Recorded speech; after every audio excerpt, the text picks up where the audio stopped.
Section 9. Towards a New Approach. Throughout this module, and especially since Section 3, I've been largely discussing what Lifeology stands in opposition to, with only a few hints and tidbits thrown in to let you all know what positions it stands for. But that was the purpose.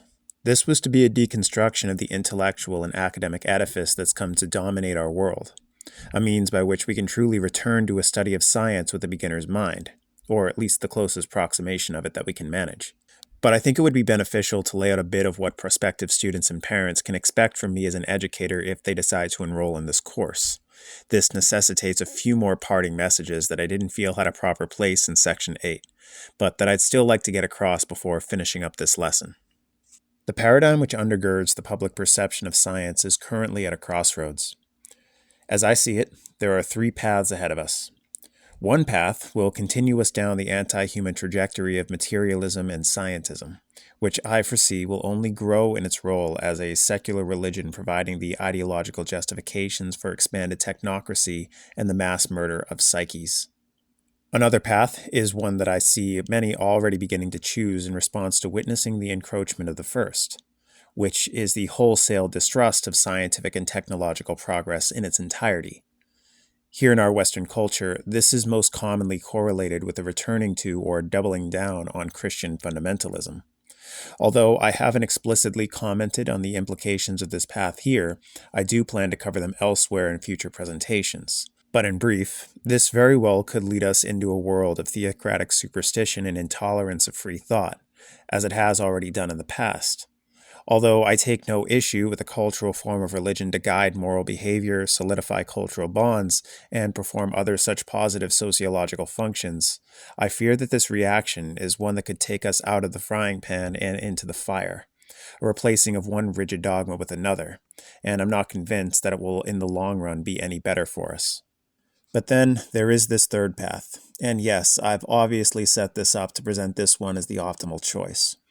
After realizing that Western-style education seems bent on going with one of the first two options, this one attempts to disentangle dogmas from scientific investigation, and where philosophical lenses are viewed more as mental models to guide investigation rather than ontological absolutes. We can celebrate and openly explore new and innovative ideas without the need to censor or ridicule them simply for challenging our assumptions. Perhaps the split is actually with humanity as a whole, and each individual will have to make up their own mind which of these three paths to take. The personal psychological consequences of this choice, I believe, will be enormous. That is one of the many important reasons I've put this presentation together, to provide an argument for why this third path is our best option, but everyone has to make that choice for themselves. And so with that in mind, what new approaches to science education will I be taking in light of this established position? Let's have a look. In my personal learning, as well as my teaching, I like to say that there are no free passes. By this, I mean that I endeavor not to give undue credibility to ideas and proposals based solely on the fact that they're alternative to mainstream viewpoints. I've seen this occurring over the past few years in the alternative and conspiracy theory research movement. There has been an explosion of such ideas proliferating around social media, podcasts, and presentations. This is not necessarily a bad thing in itself, since it affords us the opportunity to gather a great many perspectives that would have been impossibly obscure in decades past. However, the drawback of this is that there's now so much informational noise that one can become quickly overwhelmed. This feeling may, in a strange way, contribute to the growing dogmatism I see within this space as well. At the risk of sounding like a broken record on this topic, I haven't yet touched on how this affects not only that segment of the population that's still swayed by the mainstream institutions of academia and media, but the very group of people who have set themselves out to be dismantling those systems.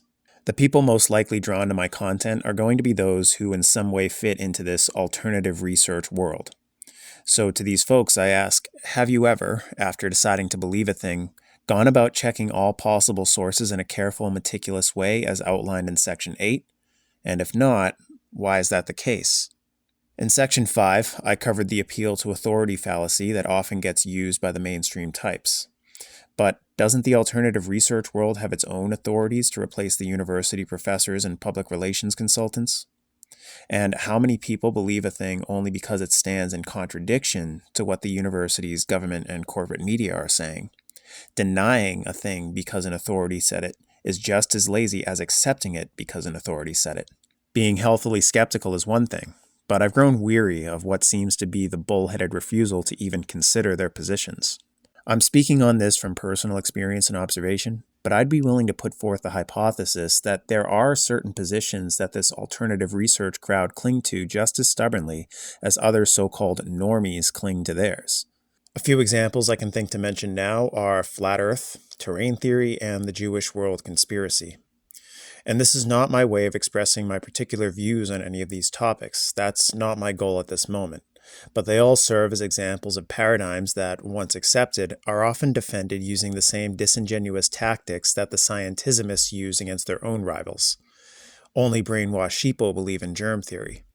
You still believe the earth is round, you globetard? You don't believe the Jews are solely responsible for all the degenerate geopolitical and social machinations around the world? Well then, how are you spending your shekels, goy? These are very clear and obvious uses of ad hominem and Ayn Rand's argument from intimidation. Anecdotally, without naming names, I once witnessed a person who many would consider a leader within the alternative health research space say in a Telegram chat that a room was infested with globetards when the topic of the Earth's shape came up. This was quite an eye-opener for me personally, as I'd come to deeply respect that person's work up to that point. It was nothing to do with my own personal beliefs on the topic, but that this person would, in their position, liken those who offer up a good faith challenge to their worldview to vermin who infest a conversation.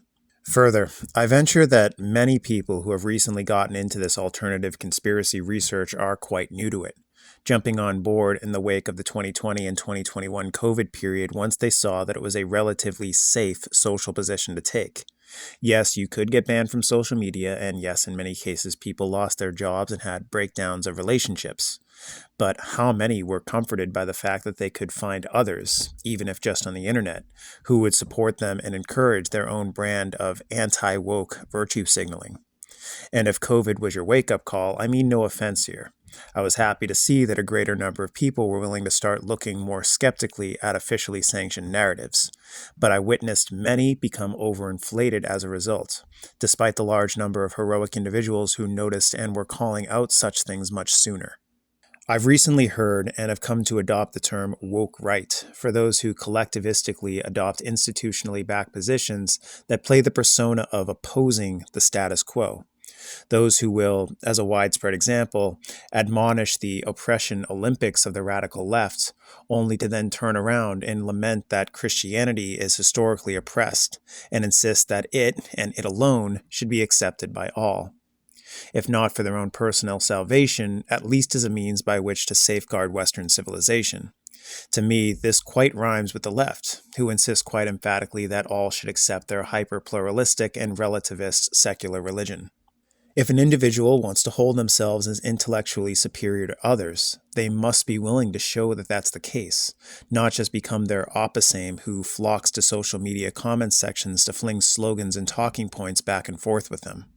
With all that said, certainly for many, there is a truly honest interest in considering new alternative explanations to those we've been taught throughout our lives and have learned to take for granted. But these are not the folks I'm criticizing here. Rather, I'm speaking of those who have wholesale rejected the mainstream models in favor of crusading in the name of new ones.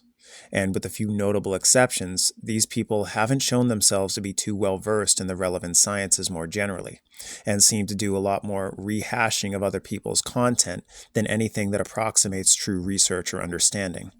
This doesn't mean that they're wrong per se. Using the terrain theory example, it could very well be that this is the empirically superior model. At the time of this recording, there's actually quite a bit about this paradigm that I find valuable for understanding health and biology. But I offer a warning that people should be slow to wholly accept new theories just because you find the proponents of its opposite, germ theory in this example, distasteful. It's possible to be right for the wrong reasons, and when this is the case, it's likely to poison the well of minds, polluting future inquiries with dogmatic thinking. It could be that truth lies somewhere between the mainstream and alternative theories, so we do the truth a disservice by devoting ourselves to victory and debate rather than true learning. I even suspect that there is a psychological driver behind all this, where people are traumatized by the event of having a major part of their worldview ripped from them. And so in response to having the ground fall out, they desperately search for and cling to any new perspective they can feel secure in, which links back to what we spoke of in Section 7, the deeply rooted unconscious need that people have towards feeling like they know the truth, as that would have correlated to increased chances of survival in ages past. Couple that with the fact that many people feel betrayed by the powers that be, that they had until recently felt they could depend on to give them accurate information. A natural reflex is then to cast the betrayer in as negative a light as possible. We see this same pattern of behavior in romantic partnerships. In instances where they end less than amicably, say due to infidelity or an enormous fight, the two former lovers will often, for a time, speak of each other insultingly with terms like narcissist, crazy bitch, heartless, selfish, etc. It's a type of reductionism that helps the brokenhearted cope with a sudden and unexpected loss. So, returning to the main point, I don't give alternative theories a pass simply because they're alternative. I would rather we fully understand as many theories as possible, be they mainstream or alternative, view them all objectively, and come to tentative conclusions based on which ones appear to be the best supported in light of the information we're aware of at the time. Sometimes this will mean rejecting mainstream theories. Other times, perhaps we'll have to accept that alternative theories propped up by the so-called truth movement aren't actually that solid. Other times, the best perspective might be one that synthesizes the two. So please do not mistake Lifeology as simply an apologetics course for alternative scientific paradigms. That is not and will never be my goal. I care about the pursuit of truth first and foremost, and that pursuit can never get underway if I were to place my conclusions in front of my investigations. In Section 1, we did an etymological analysis of the word science, where we saw that it can be traced to the Proto-Indo-European ske, which meant to split. Under the reign of positivist materialism, scientific investigation tends to operate under the assumption that nature can be wholly understood by breaking things down into their constituent parts, figuring out how those parts work, and then concluding that we have a more or less complete understanding of something by putting all those parts back together. In other words, most scientists tend to view nature and its entities, especially living organisms, as machines akin to a car or a computer. However, as we very lightly touched on already, and as will be made clearer as one continues through Lifeology, nature, and especially living systems, are actually far more complex than the sum of their parts. Complexity tends to emerge exponentially as you increase in magnification level, from the tiniest of quantum particles, if such things exist, to even the simplest of living cells, and up to the level of the grand macrocosmic. So, in an article titled Science versus Joinence, author John Carter, likely a pseudonym, writes that science as it's currently practiced is only one half of the picture required to properly investigate nature. The other half, that's just as important, is to look at the emergent complexity that results when relatively simple things come together. This process he refers to as joinence.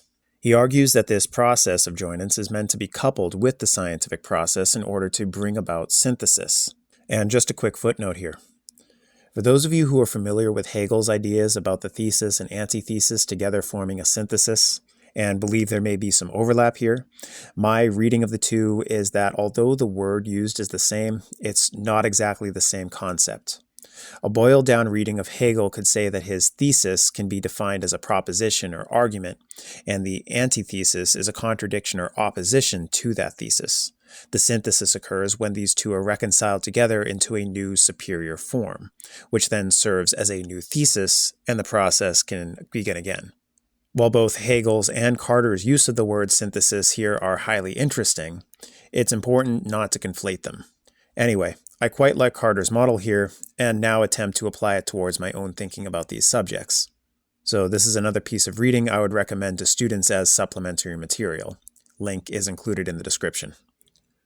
German philosopher Arthur Schopenhauer, most well known for his pessimism, did strike gold when he penned the words, "Science is like the innumerable showering drops of the waterfall, which, constantly changing, never rest for an instant. Art is like the rainbow, quietly resting on its raging torrent." I keep this sentiment close to my heart as I present on scientific topics, and try to keep myself and students reminded that science and art need not be so separated in our minds as they tend to be. I'm far from the first to point this out, but it bears repeating. Art taking a backseat to science is to our detriment, and it's high time they be brought back into marriage. You might recall that one of the 7 major branches of philosophy that were introduced in Section 1 was aesthetics, which concerns itself with the study and determination of beauty. Although modern philosophy is often stratified so that aesthetics is placed at or near the bottom rung, it isn't unprecedented for certain thinkers to remark that this branch should be viewed as of paramount importance, arguing that ultimate truth can only be arrived at when our surroundings are made beautiful. The human mind and senses, they would say, cannot function properly outside of such an environment. Recall the penultimate line of John Keats's Ode to a Grecian Urn, "Beauty is truth, truth, beauty." Again in Section 1, we learn that modern science can be traced back to natural philosophy, which in turn was an outgrowth of metaphysics. The term science has, for the modern mind, become laden with images and expectations that, if I were to base a curriculum in it, would severely limit what I'm attempting to accomplish with Lifeology. Telling people that I teach science serves as a quick way to communicate something familiar, so they have a sort of anchor point for what I'm doing. But as I was referencing from the Science versus Joinence article, science is really only half of what's needed to learn anything. But since it takes center stage in the intellectual arena in today's world, such considerations remain completely outside of most people's awareness, much to our detriment. And so, if I'm to declare what Lifeology actually is, or at least what it aims to be, it's a course in natural philosophy. Philosophy means literally the love of wisdom, philosophia. The word nature shares origins with the word for creator and creation, literally deriving from the Proto-Indo-European gene or gene, which gives such terms as generation, generate, genetics, and gender. So I take natural philosophy to mean a love of creation's wisdom. That is what I want to teach. I want to rescue science education from the soulless, mechanical, and reductionist machine that has held it captive for far too long. But this also does not mean I want to convince students to simply return to a bygone era by abandoning everything that modern scientific thought has given us. Philosophies, like life itself, changes and adapts throughout time in an ever-unfolding process. All that we've covered is what's led me to here, to the creation of this lesson and the curriculum that follows. I've named it Lifeology, translating to a discourse on life.